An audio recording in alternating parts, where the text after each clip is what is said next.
E ora que o zwem-instructeur está na Ibiza, surge o seguinte problema.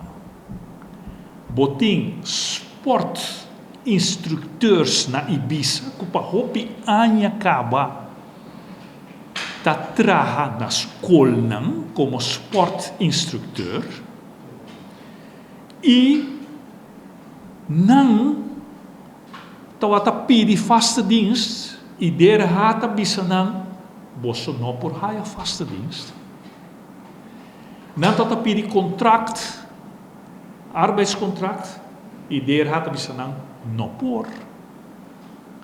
Não tá haja opdracht van overeenkomst, freelance.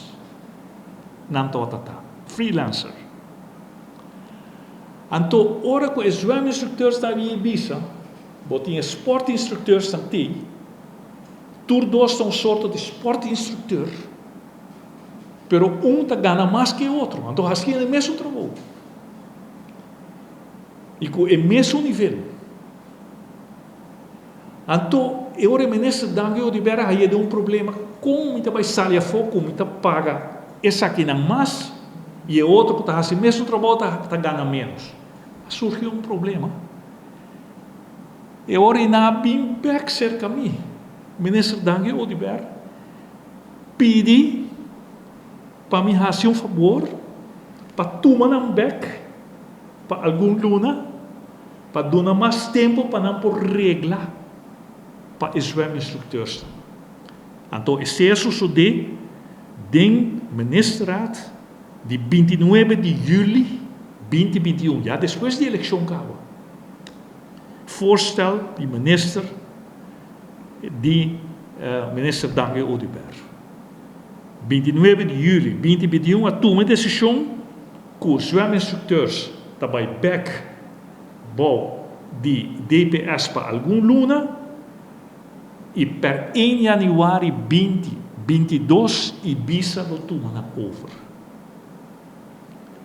Então, a mim que a situação é ora aí, tinha uma decisão de ministerraad, que os zwem-instructeurs também caibam de Ibiza, definitivamente, for de 1 januari 2022.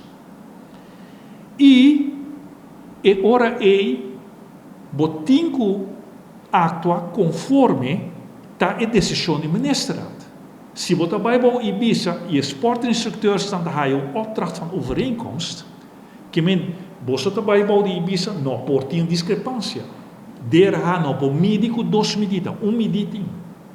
A teoria bislang ok, nós tomamos bolso, vooruitlopend que você trabalha para Ibiza, você trabalha een opdracht van overeenkomst, nós pedimos der ha traga maneira ela traga para sportinstructeurs. Dat der ha traga é concept, opdracht van overeenkomst. Que afirma é ora que os zwem-instructeurs. Para sobre der ha dat a boa altura de situação de sportinstructeurs de Ibiza, que não por haja vaste dienst, não por haja contract, e os zwem-instructeurs são também cabo de Ibiza segundo a decisão de ministerraad que o minister Daniel Odiber partido MEP apresentar. Então, é ora é der ha manda a mim conceito de outra overeenkomst e de cena afirma que men nota assunto que também obriga a partido me para criar o problema aqui e na final é hora mas gewoon executar uma decisão de conselho de minister riba voorstel de minister Daniel Odiber.